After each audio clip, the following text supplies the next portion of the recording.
하나님 말씀을 같이 보시겠습니다. 신약 성경 에베소서 4장 1절에서 6절 말씀이 되겠습니다. 에베소서 4장 1절에서 6절 말씀.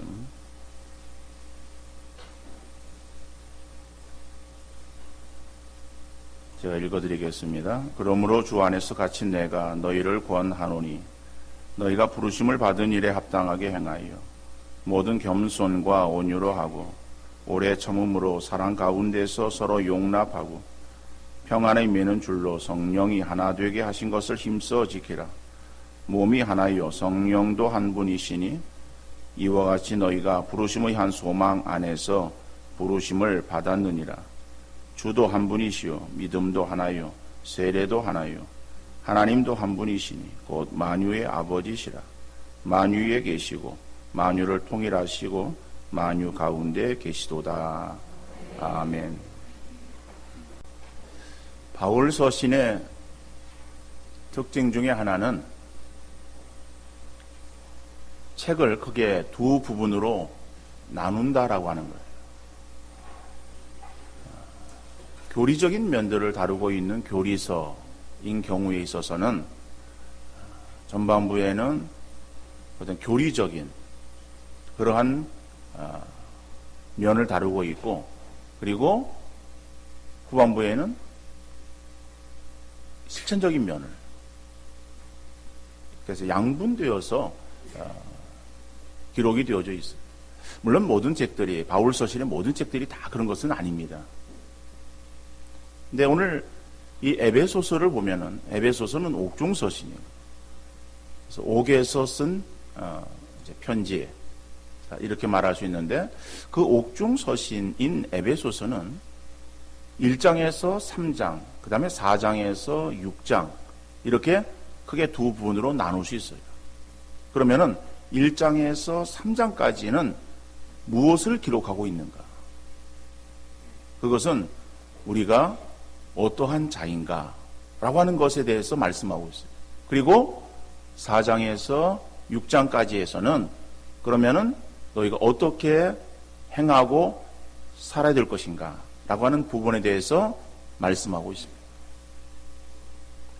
그래서 앞에 1장에서 3장까지에 있어서 우리가 어떠한 존재인가? 라고 하는 그 존재적인 그러한 부분들을 다루고, 그리고 그렇다면 우리가 무엇을 행해야 될 것인가? 라고 하는 이 하반부의 이 말씀을 우리가 볼 때에 이것을 영어로 표현한다면은 앞에 있는 전반부의 내용을 being이라고 하는 단어로 쓸 수 있고, 뒤에 하반부에 나오는 그러한 내용을 요약해서 doing이라고 쓸 수 있어요. 젊은 친구들은 우리 뭐 다 무슨 이야기인지를 이해를 할 거예요.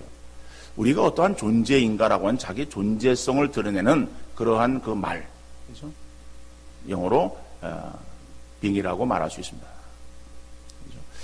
그러면 우리가 어떠한 자가 되었다라고 할 때에 그 되어진 자에게 있어서의 합당한 삶, 어떠한 행위, 이런 것들이 요구되어지는데, 그런 것들을 이제 후반부에서 말씀하고 있는 것이죠.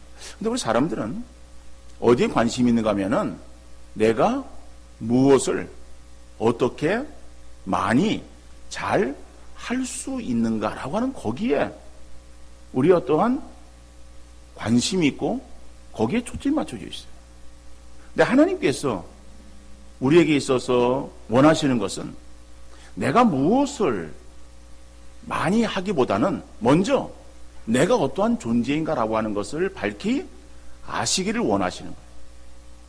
그래서 내가 어떠한 자이구나 라고 하는 것에 대한 자기 어떤 정체성을 분명히 인식하고 난 그 사람이 거기에 합당한 일들을 행할 수가 있기 때문에 그런 거죠. 그래서 일이라고 하는 것은 어떤 자격을 갖추었을 때에 거기에 합당한 일이 주어지고, 그랬을 때 그 일들이 제대로 행해질 수가 있는 거예요. 예를 들어서 우리 자녀들 가운데서 아주 어린 자녀가 있다. 그 어린 자녀가 아직 초등학교 들어가지 않은 그러한 아주 연소한 아이라고 한다고 하면은 그 예를 들어 5살 난 아이가 엄마가 지금 주방에서 뭐 일을 하고 있는데 와가지고서 그 옆에서 얼쩡되면은 그러면 엄마가 그 아이에게 있어서 어떠한 일을 시킵니까? 그 아이는 자기도 엄마가 뭘 하니까는 그 엄마를 좀 도와주었으면 좋겠다라고 하는 마음으로 와서 얼쩡거릴 수 있어요. 그렇지만 그 엄마가 아이에게 있어서의 하는 말은 야, 너 이거 내가 칼을 줄 테니까는 너 칼로 이 양파를 좀 다듬어라. 그렇게 그 아이에게 있어서의 할 일을 주는 엄마가 어디 있어요? 그런 사람 없죠? 아무리 정신 나간 사람일지라도 그런 행동을 5살 난 아이에게 시키는 부모는 없습니다. 뭐라 말하는가 하면은 야, 너 가서 좀 저기 가서 앉아있어. 저기 가서 지금 만화 영화 보고 아니면 저기 가서 책 보고 저기 가서 과자 먹고 앉아있어. 가만히 앉아있어. 왜? 그는 아직 일할 수 있는 그러한 정도가 아니거든요. 그러나 그 아이가 성장해서 장성하게 되어지면 대학을 다니고 뭐 대학을 졸업한 그러한 정도의 자녀를 한다면 그 자녀에게 있어서는 아마 이 부모는 그죠? 가만히 있는 아이를 불러서 야, 너 좀 이거 좀 엄마 좀 도와줘. 이래가지고 뭐 칼을 가지고서 양파를 다듬게 한다든지 오이를 썰게 한다든지 뭐 이런 일들을 시킬 거예요. 여러분, 우리가 하나님의 일을 향해서 마찬가지입니다. 우리는 하나님께로 주어지는 그러한 일들, 이것을 어떻게 내가 많은 일들을 행하고 이걸 잘 행할까? 라고 하는 것들을 우리는 거기에 관심이 있어요. 근데 하나님 우리에게 있어서 먼저 원하시는 것은 우리가 어떠한 믿음의 사람이 되어야 될 것인가? 우리의 믿음이 얼마만한 그러한 그 자리에 지금 처해 있는가라고 하는 것들을 살피기를 원하고, 그래서 그 믿음이 성장하고 성숙되어지기를 원하시는 거예요. 그 성장되어지고 성숙한 믿음을 가지고 그다음에 우리는 주님을 위해서, 교회를 위해서, 다른 사람을 위해서 우리는 많은 일들을 행할 수 있고, 그리고 그 일을 잘 할 수 있는 사람이 될 수 있기 때문에 그렇습니다. 그래서 오늘 1장에서 3장까지의 내용에서는 계속해서 반복되어지는 그러한 내용들이 있었어요. 그것은 우리의 구원에 대한 거예요. 우리의 구원이 저절로 이루어진 것이 아니죠. 값없이 이루어진 것이 아닙니다. 하찮은 것이 아니에요. 그 구원이라고 하는 것은 귀한 거예요. 그 구원을 우리에게 있어서 임하게 하기 위해서 성삼위 하나님께서 구원에 대한 역사를 행하신 거예요. 여러분 생각해 보세요. 우리가 어떠한 존재이길래, 우리가 어떠한 사람이길래 하나님께서 나를 구원하기 위해서 성부 하나님의 구원의 계획과 성자 하나님의 구원의 성취와 성령 하나님의 구원의 보증으로 인해서 우리를 하나님의 자녀로 삼아 주셨는가? 그래서 우리가 구원받은 것이 영광스러운 구원에 우리가 이르게 되어진 것이고, 이 구원함을 받은 사람들은 이제는 예수 그리스도 안에서 하나가 되었다라고 하는 것을 말씀하고 있어요. 그 하나가 되어진 그러한 그 존재들을 가리켜서 교회라고 말하는 거예요. 우리는 예수 그리스도를 통해서 하나의 교회가 되어졌다. 그러니까 교회라고 하는 것은 하나가 되었다라고 하는 것을 의미하고 있는 거예요. 머리는 예수 그리스도이시고 우리는 교회에 지체되어서 하나가 되어진 그러한 존재들인데, 거기에는 구별이 없다라고 하는 거예요. 누구는 높고 누구는 낮고, 누구는 거기에 대우를 받고 누구는 거기에서 소외당하고, 그런 것이 교회가 아니다. 교회는 예수 그리스도 안에서 구별이 없이 다 동등하다라고 하는 거예요. 다 하나님의 상속자가 되었고, 다 이제는 하나님께로부터 사랑받는 하나님의 권속이 되었다. 여기에는 유대인이나 이방인이나 남자나 여자나 종이나 자유자나 구분이 없다라고 하는 것을 말하고 있어요. 그러니까 이것은 오늘 우리의 사회 속에서는 하나다라고 하는 것에 대해서 별 그렇게 인식이 없습니다. 그러나 성경이 쓰여지던 그러한 시대에는 많은 계층의 그러한 차별이 있었어요. 그런 그 차별로 인해서 사회에 구분이 있었지만은, 그러나 그러한 사람들이 예수 그리스도를 믿는 믿음으로 교회 안에 들어오게 되었을 때에 교회 안에는 어떤 구별이 없이 이제는 다 동등한 그러한 자격을 가진 하나님의 사랑받는 그러한 대상으로서의 한 공동체를 이루게 되었다라고 하는 것을 말하고 있습니다. 그래서 우리의 구원이 영광스러운 그러한 구원이고, 그 구원이 우리에게서 난 것이 아니라 하나님의 은혜다. 그래서 행위에 난 것이 아니기 때문에 결코 우리에게 자랑할 것이 없다라고 말씀하고 있습니다. 그럼 이러한 구원받은, 그래서 예수 그리스도 안에서 이제 하나로 형성되어진 교회 공동체를 이룬 우리들이 되었으면은, 라고 하는 것이 1장에서 3장까지의 말씀이에요. 4장 1절에서 뭐라고 말하고 있습니까? 그러므로 주 안에서 갇힌 내가 너희를 권하노니. 이것은 옥중서신이라고 말씀드렸어요. 주 안에서 갇힌 내가. 바울이 지금 갇혀있다라고 말하고 있어요. 그래서 옥중에서 이 편지를 쓰고 있지만은, 그러나 내가 너희들을 권하는데 어떠한 권면의 말인가 하면은, 너희가 부르심을 받은 일에 합당하게 행하여 그랬어요. 너희가 하나님의 자녀로 부르심 받았으면은, 구원받은 하나님 백성이 되었으면은, 이제는 그 구원받은 하나님 백성으로서의 합당한 삶이 너에게 있어야 된다 라고 하는 거죠. 그러면은 그 하나님의 자녀로서 구원받은 그러한 그 백성으로서 우리에게 있어서의 합당한 삶을 살아야 되는데, 그 삶의 모습이 어떠해야 되는가라고 하는 것을 2절 이하에서 우리에게 두 가지로 말씀하고 있습니다. 그 첫 번째로는 서로 용납하라 라고 하는 말씀이에요.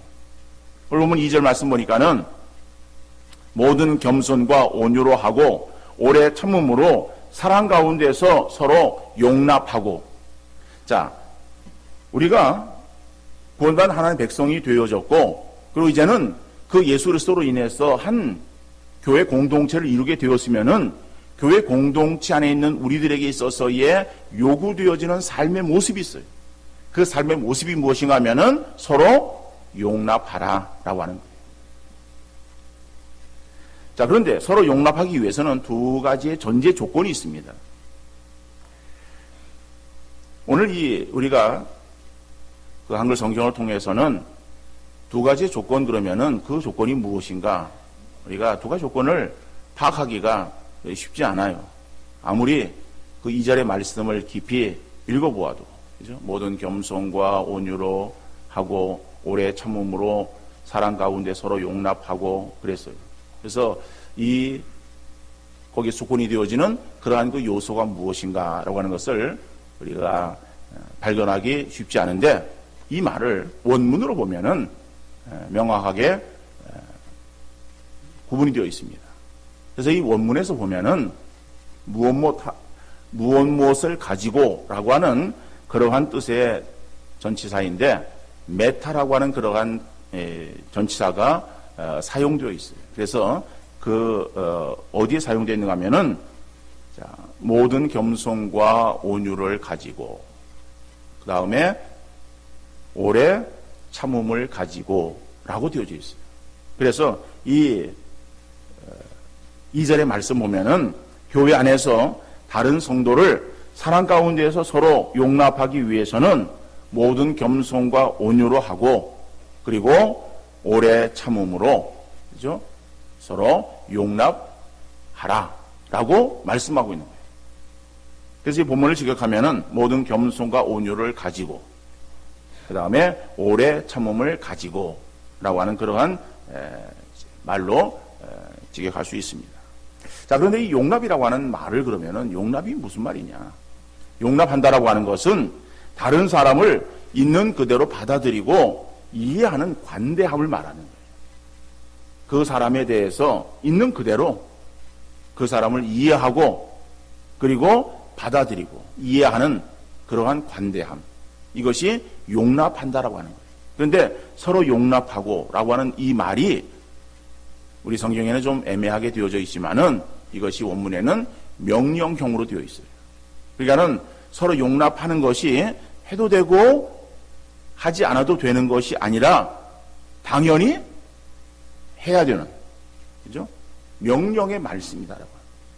우리가 구원받는 하나님의 백성이 되었으면은 우리가 다른 사람을 향해서 온유와 겸손을 가지고 그리고 오래 참음을 가지고 사랑 가운데 서로 용납해야 된다라고 하는 그런 의미의 말씀이에요. 자, 그럼 첫 번째 그런 그 요소인 모든 겸손과 온유, 그죠? 그러니까 서로 용납하는데 그 용납해야 되는 그러한 그 전제 조건이 모든 겸손과 온유라고 말씀을 드렸습니다. 그러면은 모든 겸손과 온유를 말할 때 그것은 바로 예수님의 마음이에요. 그죠? 겸손과 온유는 예수님의 마음. 그러니까 너희가 예수님의 마음을 가지고 다른 사람에 대해서 서로 이해하고 받아들이고 그를 품어줄 수 있는 관대함을 나타내 보여야 된다라고 하는 의미의 말씀이겠죠. 그래서 마태복음 11장 29절에 보면은 나는 마음이 온유하고 겸손하니 나의 멍에를 메고 내게 배우라. 그러면 너희 마음이 쉼을 얻으리라 그랬어요. 여러분, 예수님 마음은 온유하고 겸손한데 그 마음을 갖기 위해서는 열심히 연습하라라고 해요. 연습하라. 배운다라고 하는 것은요, 연습하는 것을 말하는 거예요. 연습하지 않으면은 우리가 배울 수 없어요. 그러니까 잘 배우기 위해서는 계속 그것을 따라서 하는 거예요. 따라서. 여러분, 어떠한 것을 새롭게 배웁니다. 그러니까 새롭게 배운다라고 할 때 이게 잘 안 돼요. 잘 안 되어지면은 한 번, 두 번 하다가 잘 안 된다고 그냥 안 하면은 그러면 배우지 못하는 거예요. 근데 잘 안 되어져도 계속해서 따라서 하는 거예요. 해보는 거예요. 그죠? 시키는 대로 해보고, 하라는 대로 해보고, 그리고 자꾸 해보고, 틀려도 해보고, 서툴러도 해보고. 해보다 보면은, 그러면 그것이 잘 되어지는 거예요. 우리가 할 수 있는 거예요. 그래서 여러분, 온유와 겸손이라고 하는 거. 예수님 마음인데, 그 겸손과 온유라고 하는 예수님의 마음은 우리가 가지고 있는 원래 마음이 아니에요. 그러니까 원래 마음이 아니기 때문에 우리가 그 마음을 간다라고 하는 것은 저절로 되어지는 것이 아니에요. 여러분, 온유함이라고 하는 것은 우리가 약함으로 인해서 온순함을 말하는 것이 아니에요. 다시 말하면은 우리가 내가 약하기 때문에 어쩔 수 없이 저 강한 사람 앞에 내가 꼬리를 내리고 아무 소리도 못하는 거, 그것이 온유함이 아니다라고 해요. 온유함이라고 하는 것은 강함을 절제함으로써 나타나는 부드러움이다. 내가 강해요. 내가 다 할 수 있고 강하지만은 그러나 그 강함을 강하게 표현하는 것이 아니라 그것을 절제하는 거야. 그래가지고 강하게 드러내 보이는 것이 아니라 부드럽게 나타내 보이는 것이다. 근데 여러분, 우리들은 어떻습니까? 사람들은 자기가 강해 보이기를 원하는 거예요. 자기가 더 내가 이런 사람이다라고 하는 자기 자신을 드러내 보이기를 원하는 거예요. 이게 우리 가지고 있는 이게 마음이거든요. 근데 그 마음은 예수님 마음과 달라요. 근데 다른 우리의 마음을 그냥 내가 가지고 있는 그대로 우리가 살아라, 그렇게 성경이 말하고 있지 않아요. 우리 마음이 그렇다 할지라도 예수님 마음은 이런 마음이다. 그러니까 너희가 이러한 예수님 마음을 너희가 품으라. 너희가 잘 안 되어지는 것을 주님이 알아요.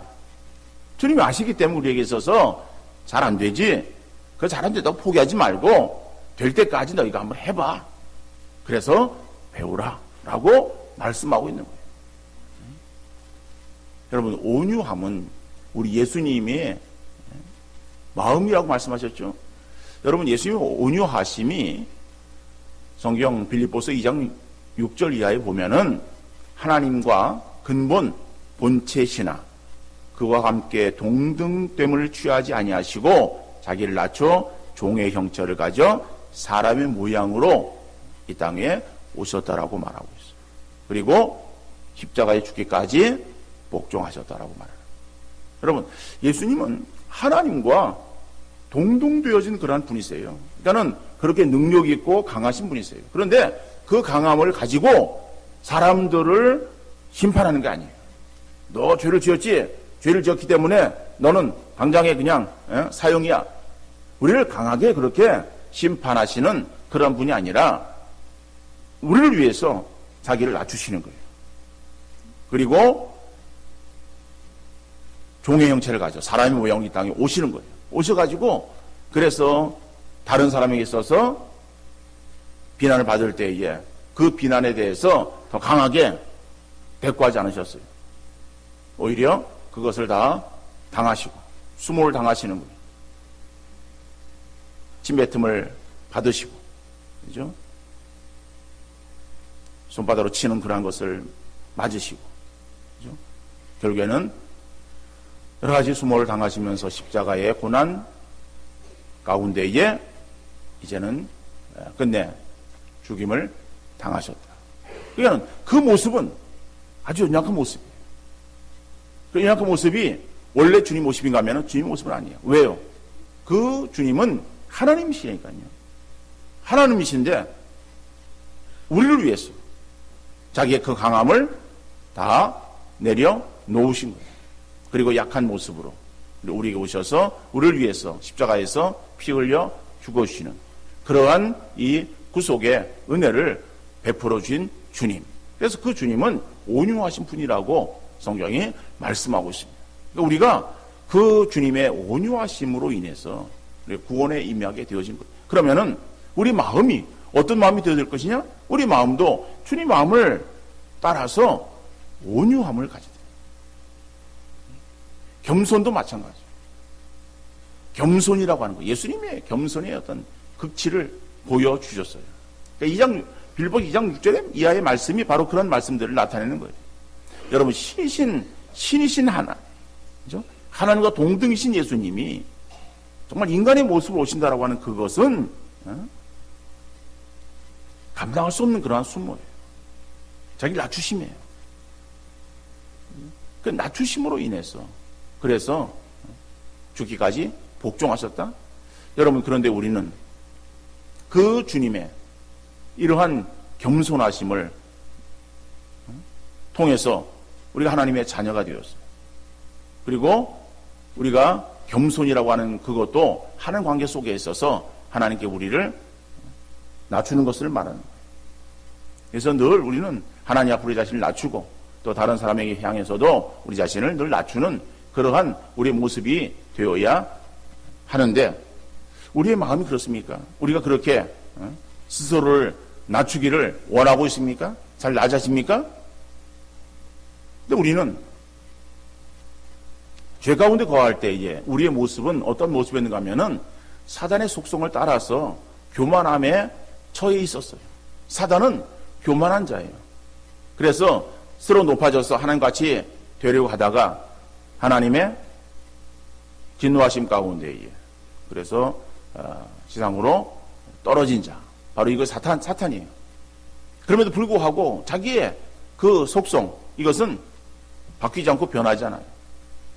그러니까 자기 버릇, 남 주겠습니까? 그러한 그 버릇을 가지고 있어. 그래서 이 땅에 지상에 떨어진 사단이 하와를 유혹할 때도 역시 자기 가지고 있는 속성으로 하와를 유혹하는 거예요. 야, 너 이 열매 네가 먹으면은 너도 선악을 아는 일에 내 눈이 밝아져서 네가 하나님과 같이 될 것이다 라고 하와에게 속삭이는 거예요.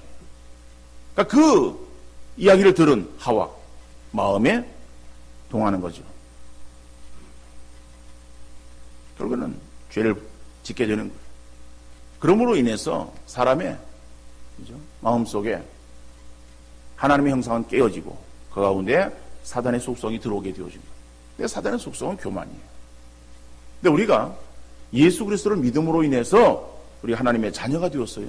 구원함을 얻게 되어진 하나님의 백성이 되었습니다. 그러면은 이것을 성경은 어떻게 말하고 있는가 하면은 우리의 죄가, 우리의 옛 성품이 십자가에 장사되었다라고 말하는 거예요. 죽어진 거예요. 그리고 예수와 함께 우리의 의가 살아난 거예요. 그렇죠? 다시 보면 예수의 그러한 어떤 새로운 성품, 하나님의 자녀의 그러한 새로운 성품을 가지고 우리가 새롭게 출생되어진 존재가 되었다라고 말씀하고 있어요. 그런데 우리는 이 죄라고 하는 것은 자꾸 우리 가운데에 그렇죠? 틈타서 우리 속에 자리 잡기를 원하는 거예요. 근데 우리는 그것을 자꾸 이렇게 몰아내야 되는데 그런 것에 우리가 과거에 젖어 있었기 때문에 그렇죠? 그런 것이 우리에게 있어서의 굉장히 또 한편으로 매력 있게 느껴지는 거예요. 그것을 버리지 못하고 그걸 자꾸 이렇게 받아들여요. 그러다 보니까는 우리가 예수 믿은 하나님의 자녀가 되었어요. 구원받은 하나님의 백성이 되었어요. 그 우리 가운데에 모든 교만들은 다 물리치고 예수님의 겸손함이 우리 가운데 자리 잡고 그죠? 늘 겸손함이 있어야 되는데 그렇습니까? 그러지 못하는 거예요. 그러니까 자꾸 교만이 머리를 내미는 거예요. 그러니까 자꾸 교만이 머리를 내밀 때에 우리 그걸 받아주면 안 되는 거예요. 그 교만을 받아주면요, 이거 자꾸 이게 더 올라오려고 그러는 거예요. 그러니까는 올라오려고 하는 그러한 그 교만을 어떻게 되겠습니까? 성령의 망치로 그 교만을 뭐예요? 좀 심한 표현으로 박살을 내야 돼요. 그죠? 박살을 내지 않으면은 그 교만은 자꾸 내 가운데서 살아서 나를 지배하려고 그래요. 지배하지 못하도록 그죠? 날마다 성령의 망치를 들고 우리의 교만을 그죠? 깨부수는 그러한 결단과 그러한 우리의 마음이 있자냐고서는 우리가 이 교만은 어느새 나를 지배해서 그래서 내가 죄인인데 그죠? 나 정도가 되어지면 나라고 한다면 이라고 하는 자꾸 나를 내세우게 되어지는 근데 그 나를 내세우는 그것은 하나님이 원하시는 모습이 아니에요. 야고보 4장 6절 말씀 보면은 뭐라고 말씀하고 있습니까? 하나님이 교만한 자를 물리치시고 겸손한 자에게 은혜를 주신다라고 말씀하고 있어요. 하나님이 찾으시고 원하시는 사람은 겸손한 자예요. 교만한 자는 하나님 물리치시는 거예요. 근데 하나님 물리치시는 잠깐만 교만이 우리 가운데 들어와서 내가 교만함에 처하려고 그러면은 그것은 하나님이 원하시는 것이 아니기 때문에 그래서 우리가 해서는 결코 안 될 것이다. 그래서 잘 안 되어지지만은 이런 것들을 연습해서 우리 가운데에 정말 주님의 마음인 온유와 겸손이 우리 속에 더욱더 풍성하게 자리 잡고 그 온유와 겸손함으로 주님의 마음으로 다른 사람들을 우리가 용납하고 받아줄 수 있는 그러한 우리의 관계, 우리의 모습이 되어질 수 있기를 간절히 바랍니다. 내가 교만하면요, 내가 이 정도의 사람이고 내가 이렇게 잘났는데 라고 하는 그런 교만이 들면요, 다른 사람에 대해서 용납하지 못합니다.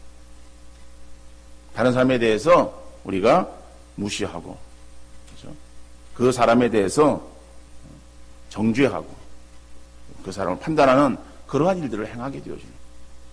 주님이 원하시는 것은 다른 사람을 정죄하고 판단하는 것이 아니라 그 사람을 용납해 주기를 원하시는 것이죠. 두 번째로서는 오래 참음이에요. 그러니까는 겸손과 온유로 용납하고 그다음에 또 한 가지는 뭐예요? 오래 참음으로 용납하라라고 하는 거죠. 그러니까 오래 참는다라고 하는 것도 하나님의 그 속성의 한 부분이에요. 로마서 2장 4절에서는 구원과 관련되어진 하나님의 성품을 표현하면서 길이 참으심이라고 번역하고 있습니다. 그러니까 하나님은 우리를 향해서 길이 참으셨어요. 우리가 죄를 많이 지었음에도 불구하고 구원의 과정 중에서 탈락하지 아니하고 계속 하나님의 자녀의 신분을 유지할 수 있는 것은 하나님께서 우리에 대해서 길이 참으시기 때문에, 이 하나님의 오래 참으심, 그죠? 자, 이러한 속성이 우리에게 있을 때 다른 사람에 대해서도 우리가 용납해 주시는 것이지. 한 번, 두 번 우리가 행하고서 우리의 어떤 그런 그 마음으로 인해서는요, 그걸 행할 수가 없는 거죠. 형제에 대해서 내가 7번 용서하면 되겠습니까? 7번 용서는 엄청난 거예요. 주님 뭐라고 말씀하십니까? 70번씩 7번이라도 용서해라. 그러니까 우리의 마음이 아니에요. 우리 어떠한 가지고 있는 능력이 아니에요. 나의 어떠한 그런 넓은 마음? 그게 아니에요. 우리 마음이 아무리 넓다 그래도요, 우리 마음은 다 밴댕이 속 같아요. 그런 마음 가지고 다른 사람에 대해서 용납한다는 거? 이거는요, 불가능한 일이에요. 그래서 우리는 하나님의 속성인 이러한 길이 참, 그죠? 오래 참는 이러한 것들이 우리에게 있기를 원하고, 이러한 마음들을 가지고, 그리고 다른 사람에 대해서 용납하는 우리의 아름다운 믿음의 자세가 되어질 수 있기를 간절히 바랍니다. 또 한 가지는 하나 되게 하라고 합니다. 하나 되게 하라. 그러니까 처음에는 서로 용납하라고 하는 것이고요. 두 번째로는 하나 되게 하라. 3절에 보니까는 평안에 매는 줄로 성령이 하나 되게 하신 것을 힘써 지키라고 했어요. 근데 하나 된다라고 하는 것은 3절에서 말씀하고 있는 것이 아니라 3절, 4절, 5절, 6절 말씀에서 보면은 하나, 한이라고 하는 그런 단어가 계속 반복되어지고 있어요. 그러니까는 그 뒤에 나오는 그런 말씀들은 다 하나가 되어지라라고 하는 이 말씀을 지금 설명하고 있어요. 그러니까는 하나가 되어진다라고 하는 것은 얼마나 중요한 것인가. 한 절로 말하는 것이 아니라 넉 절을 걸쳐서 하나라고 하는, 하나가 되어야 된다라고 하는 이것에 대한 계속 보충 설명이 이루어지고 있어요. 그래서 제가 뭐 그거 하나하나 다 설명하지 않습니다. 그걸 다 요약해서 보면은 성령의 매는 줄로 하나가 되게 하신 것을, 하나가 되게 하셨어요. 그 되게 하신 그것을 힘써 지키라라고 말하는 거예요. 그죠? 하나가 되게 하라라고 하는 것이 아니에요. 분열되어진 것을 하나가 되게 하라고 하는 것이 아니라, 이제 우리는 예수 그리스도 안에서 하나이다. 하나가 되어진 우리들에게 있어서 그 하나인 것을 계속 힘써 지켜야 된다라고 말하는 거예요. 그러니까는 하나가 되어지기 위해서 우리가 애를 쓰는 것을 말하는 거예요. 근데 그것은 저절로 되어지는 것이 아니다라고. 왜 그런가 하면은 사단은 자꾸 우리를 이간질시켜서 서로 나뉘어지게 하려고 하는 거예요. 나뉘어지게 하는 것은 사단의 속성이에요. 하나님의 속성은 하나예요. 교회가 하나가 되어지는 거 하나님이 원하시는 거예요. 교회가 자꾸 나누어지고 쪼개지는 것은 사단이 원하는 거예요.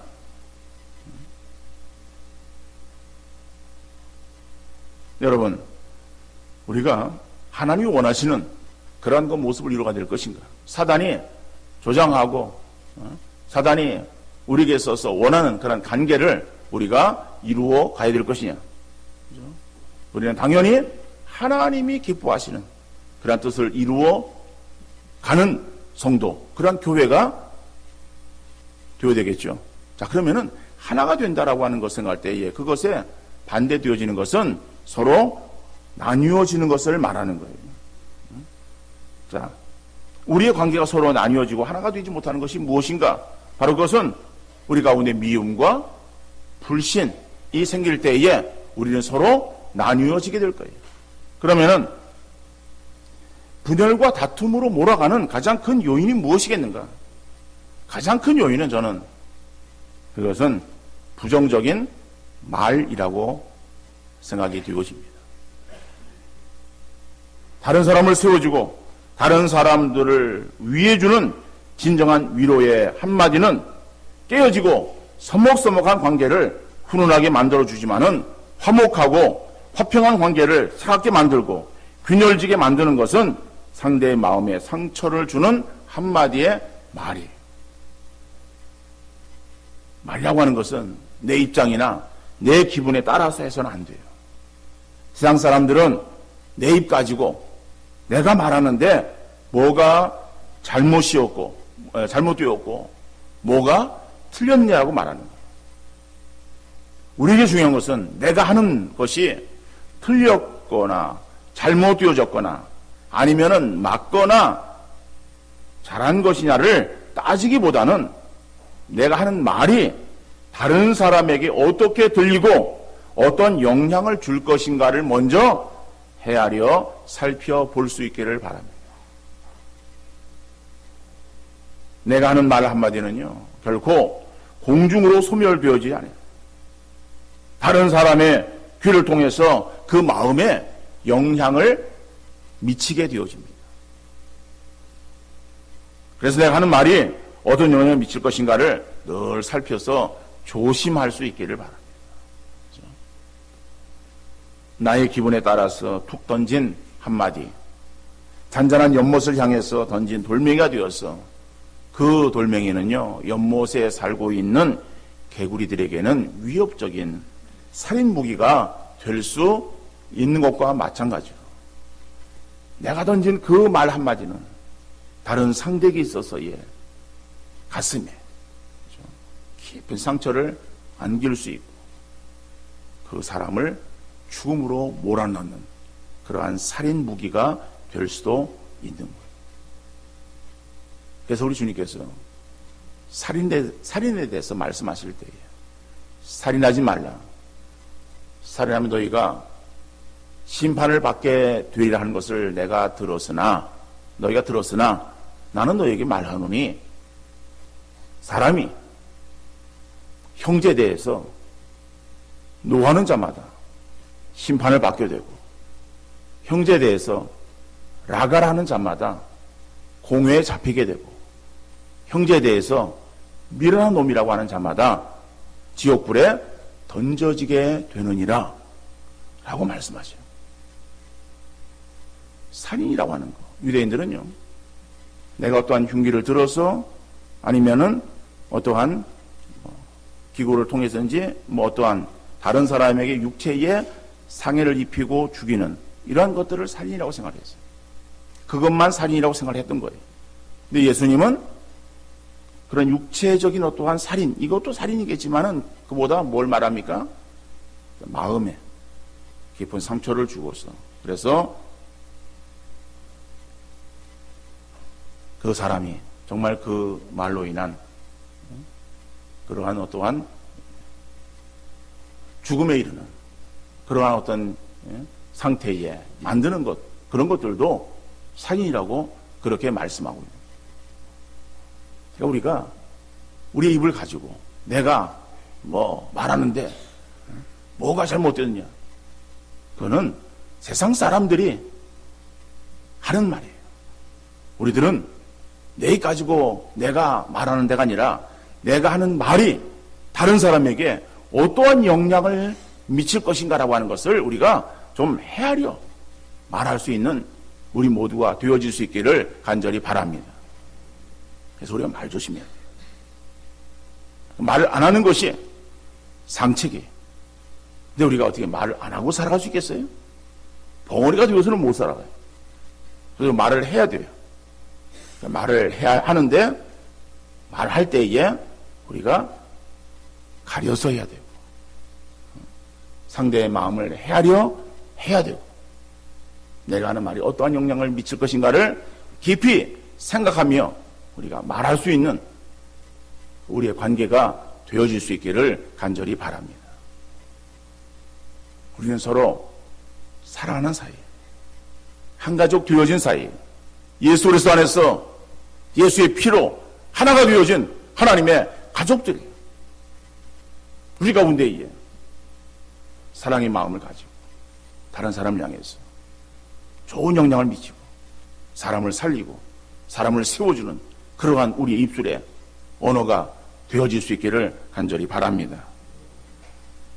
교회 안에 있는 우리들은 서로 용납하고 평안으로 하나 되는 일에 최선을 다해서 하나님의 기쁨이 되고 세상에서 주님의 향기를 드러내는 복된 역사 있어질 수 있기를 주님 이름으로 축원합니다.